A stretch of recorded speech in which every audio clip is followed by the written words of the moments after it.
Hello everybody.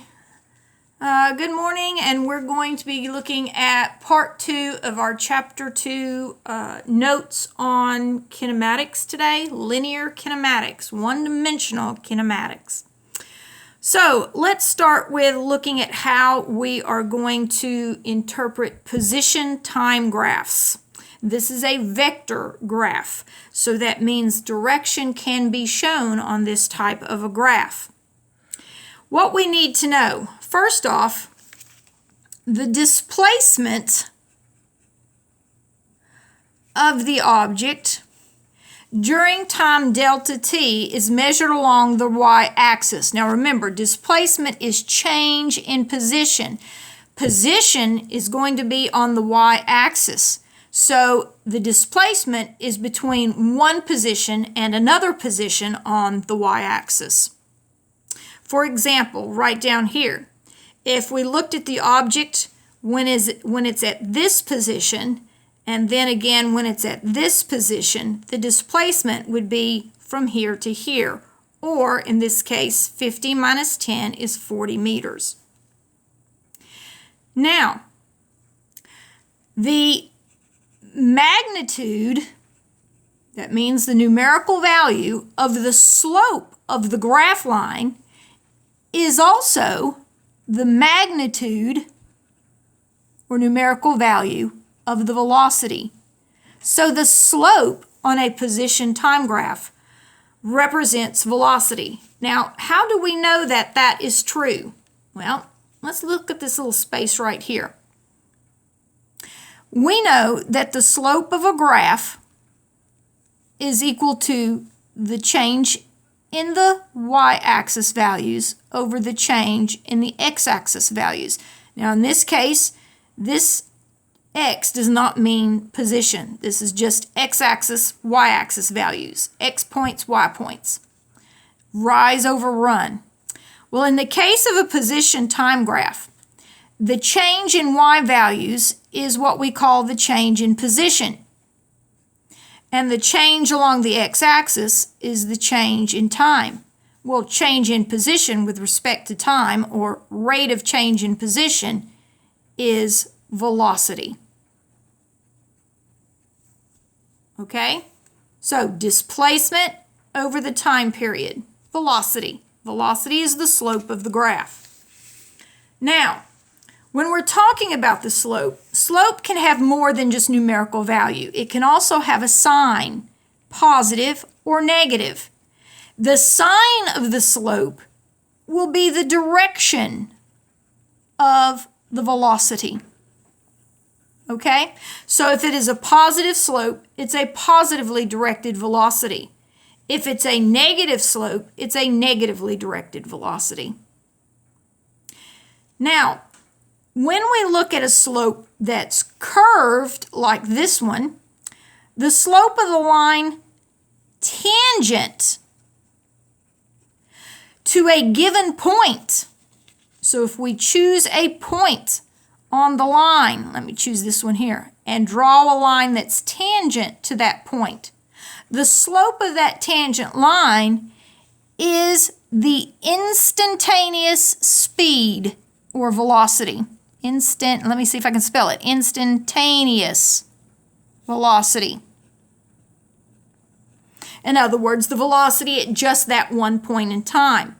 In fact, as you know, on a curve, each point has its own tangent, and therefore it has its own instantaneous velocity, the velocity at that particular instant in time. The average velocity on a position time graph can be found by finding the slope of the line that would connect the initial and final points that we're focusing on. So since this is the initial position and this is the final position, if we draw a line between the two, okay, then the slope of this line equals the average velocity. Whereas if you'll remember, the slope of a tangent line is going to give you the instantaneous velocity at that one single point. Okay? Oh, I didn't realize you couldn't see that. I'm so sorry. There we go. So here I've picked a point. There's the line tangent to the point. So that slope is the instantaneous velocity. I connected the initial and final points with a straight line. The slope of this line is the average velocity for the trip. Okay? All right. Let's go through some little common graphs of position time that we need to be able to interpret. All right? So all of these are going to be position time graphs. All right? With the x-axis as the time, and the y-axis, we have the positive positions above and the negative positions below.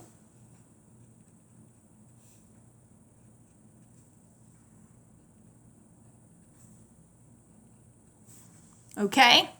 Now, how can we show an object at rest? Well, if an object is located at a given position on the y-axis and it's at rest, that means its position never changes with time.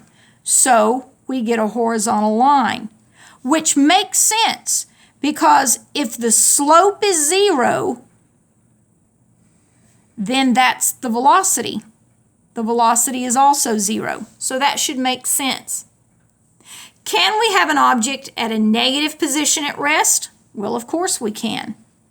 It would just be below the x-axis, all right? But it would have a 0 slope, so 0 velocity. What about an object moving with constant velocity, velocity that stays the same? Well, in this case, since the velocity is the slope, you'd have to have an object that is showing a constant slope line. So that would be a straight line, okay, like that right there. So here the slope is a constant, and that's the velocity. Now in this case, it's a positive velocity, because positively directed velocity because it's a positive slope. If we had a line going the other way, all right, so here the slope equals a negative constant velocity. So you're going in the other direction. And that wasn't terribly straight. You can make it straighter on your own notes, I'm sure. Now, what about an object whose velocity is increasing or decreasing uniformly? Remember, that means the increment of increase or decrease of velocity is the same every second. Well, in that case, you'd get a uniform curve, which would look like a parabola, okay? So here's an object with increasing velocity in the positive direction. Can you have decreasing velocity in the positive direction? Sure. Here it's increasing because the slopes of every point are getting larger and larger. The slopes are getting steeper, so they're getting larger. But they could get smaller or flatten out. So this is decreasing velocity in the positive direction. Can you have increasing and decreasing velocity in the negative direction? Certainly. Okay, let's look at increasing velocity. That means the slope has to increase. It has to get steeper, not flatter. And that would look like this. So here we have increasing velocity in the negative direction. Can you slow down in the negative direction? Certainly. You just have to start out steeper and get flatter. So here we have decreasing velocity in the negative direction. Okay? That's kind of it in a nutshell right there. But now, what about plotting the velocity itself at every point in time? Let's take a look at that. When you plot a graph of velocity versus time, of course, time always goes on the x-axis. Time is always independent. Nothing affects time, so it's always independent. So velocity would have to go on the y-axis. All right?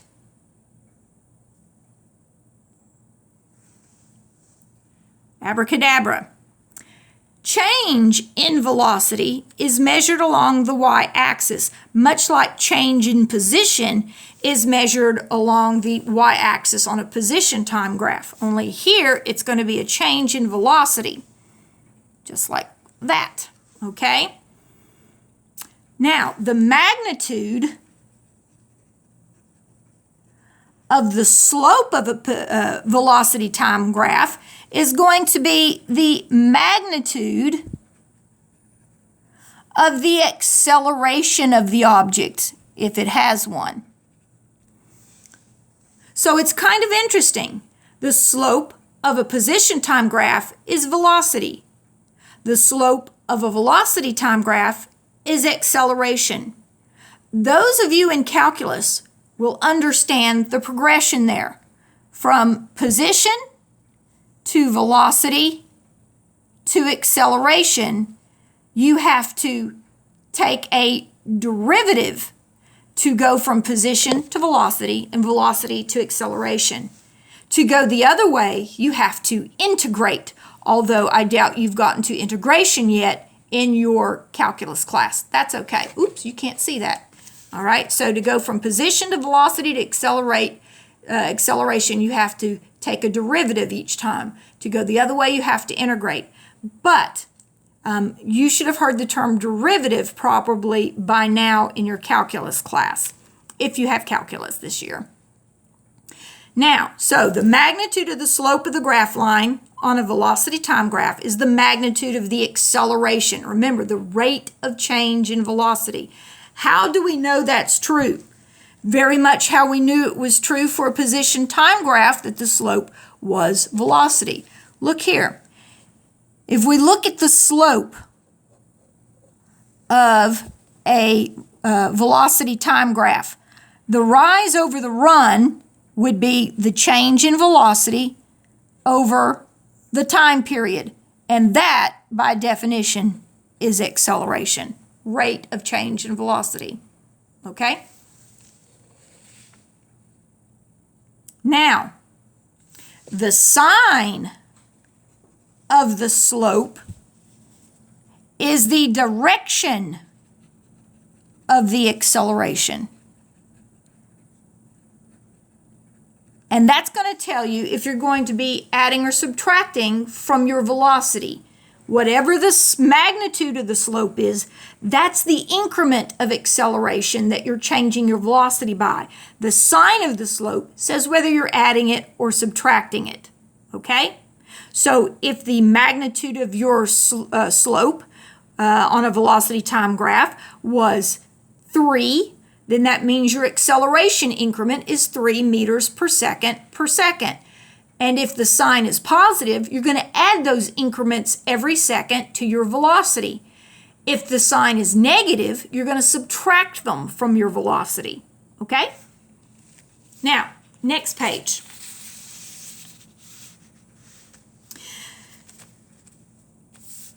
The slope of a line tangent to the velocity to a given point is the instantaneous acceleration. Your acceleration at one particular point in time. Now, typically, we don't actually have to look at instantaneous, because if you remember, we said that basically we don't look at anything but uniform accelerations, in which case the instantaneous acceleration is going to be the same value every single second, because it's not changing if you have a uniform acceleration. So this would work, though, however, if you had a velocity time graph whose slope was changing, whose acceleration increments were changing, a non-uniform acceleration, in other words. Now, the average acceleration for a trip would simply be the slope of a line that would connect the initial and final points on which you're focusing. But again, as I said before, because we are looking at uniform accelerations, acceleration increments that are always the same increment, the average would also be the same increment. But if you did have a non-uniform acceleration, then you would do the same thing that you did on the position time graph to find the average velocity, except you're just doing it on the velocity time graph. You would connect the initial and final points in time with a straight line, find the slope, and that slope would be the average acceleration for that velocity time graph. Okay? All right. Another interesting item about a velocity time graph that is different from a position time graph is the area between the graph line and the x-axis during a time interval. Let's take a look. Look right here at this velocity time graph, and let's say we wanted to look at the chunk of time between 2 and 3 seconds. Between the graph line and the x-axis, you'll see that 2 and 3 seconds marks off an area like this. Now, this particular area is not a regular shape. It's more of a sort of a quadrilateral or trapezoidal type shape. You could, given the information, you could separate it into 2 small pieces. Using the measurements on both axes, you could find the area of both pieces and add them together. That area has physical meaning. Now, interestingly enough, on a position time graph, the area does not have a physical meaning, but on a velocity time graph, it does. Let's see what that would be. Well, basically, area is going to be length times width, or base times height. Especially if you're looking at a triangle, you'd say 1/2 base times height. If it's just a rectangular shape, you'd say length times width. But what I want to look at are the units. The length would be along the x-axis. That's the time in seconds. And the width would be along the y-axis, which is in meters per second. So what are you going to get when you say seconds times meters per second? Oh, the seconds cancel out, and you are left with a measure of meters, which is displacement. So, interestingly enough, on a velocity time graph, you can also learn something about the displacement during a time period. You simply find the area between the graph line and the x-axis. That area, whatever it is for the time period you're looking at, is going to be the displacement for that time period. Kind of cool, huh? All right. Now, let's go ahead and look at these 3 little common sets of axes that we're going to look at for velocity time graphs. All right, so the x-axis is going to be the time axis, because time is always independent. And we're going to have positively directed velocities above and negatively directed velocities below on each one. Now here's where I tend to lose people. So I want you to pay close attention to what I'm going to discuss next. I'm going to go for a moment back to our position time graph. Let's look. On this position time graph, well, let's look at this one since it has the top and the bottom. To go in the negative direction, all you have to do is have a negative slope. You just need to be going down the graph. To go in the positive direction, all you have to do is go up the graph or have a positive slope. So for a position time graph, that's easy because it's like walking a number line. If you go up the number line, you're getting more and more positive. If you're going down the number line, you're getting more and more negative. Okay? A velocity time graph is very different. Why? Because what's on the y-axis is very different. On the y-axis, you're plotting your actual motion, how fast you're going, and in what direction. If your points are above the x-axis, these are all the forward or positively directed velocities.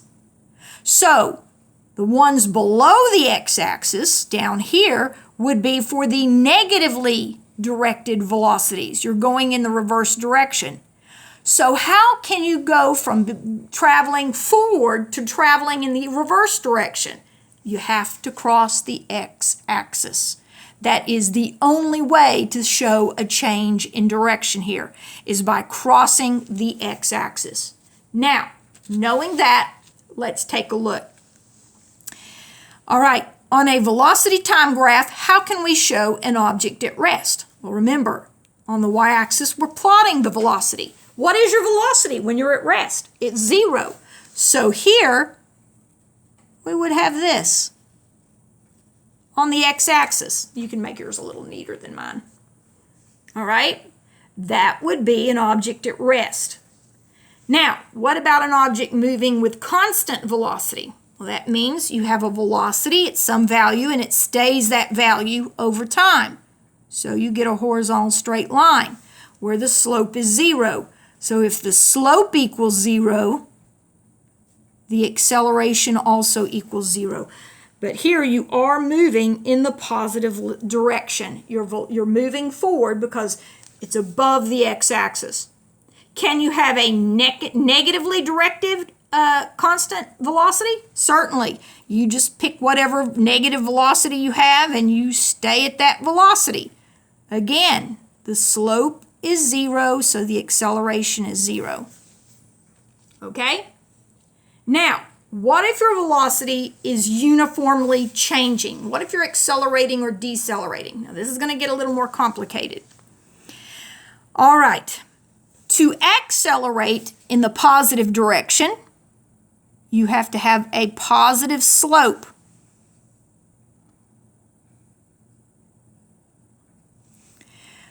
Remember, the slope is the acceleration. A positive slope added every moment to a positive velocity, you get a bigger and bigger velocity. Remember your collinear vectors.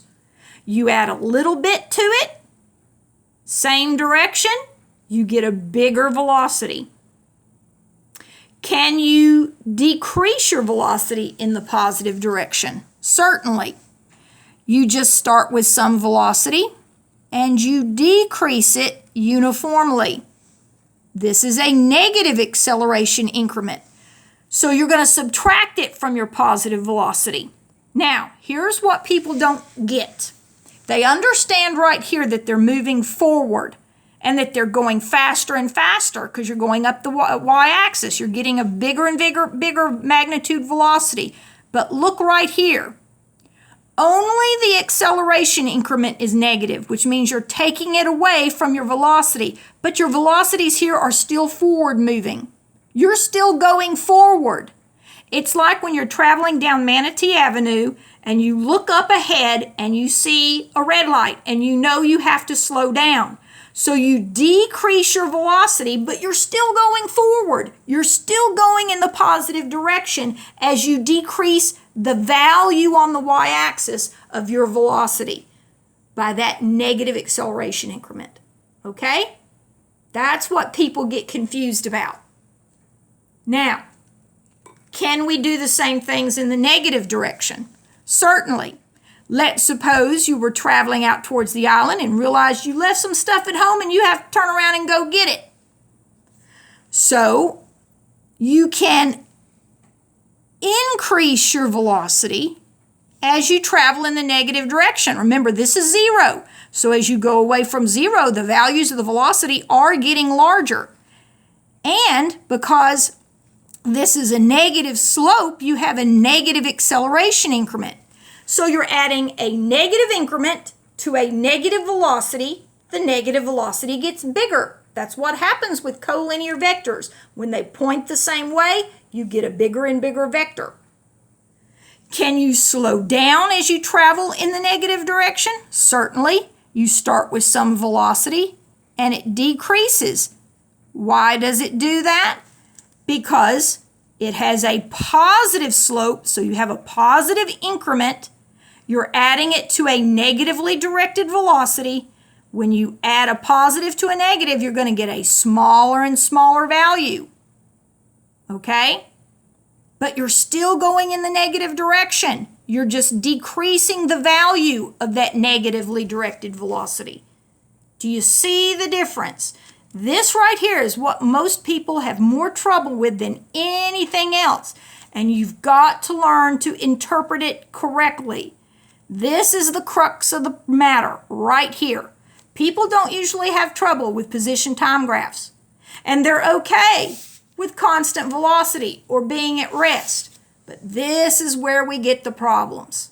Okay? You've got to remember your collinear vector stuff. A positive plus a positive increment, you get a bigger and bigger positive. A positive minus your increment, you get a smaller and smaller velocity. But you're going forward in the positive direction each time. Here, you're adding a negative increment to a negative velocity. It gets bigger and bigger and bigger. You add a positive increment to a negative velocity, the velocity gets smaller and smaller. But you're still going in the negative direction because you're below the x-axis. Okay? All right. I think that's all we're going to cover for the moment. And talk to you soon. Thanks.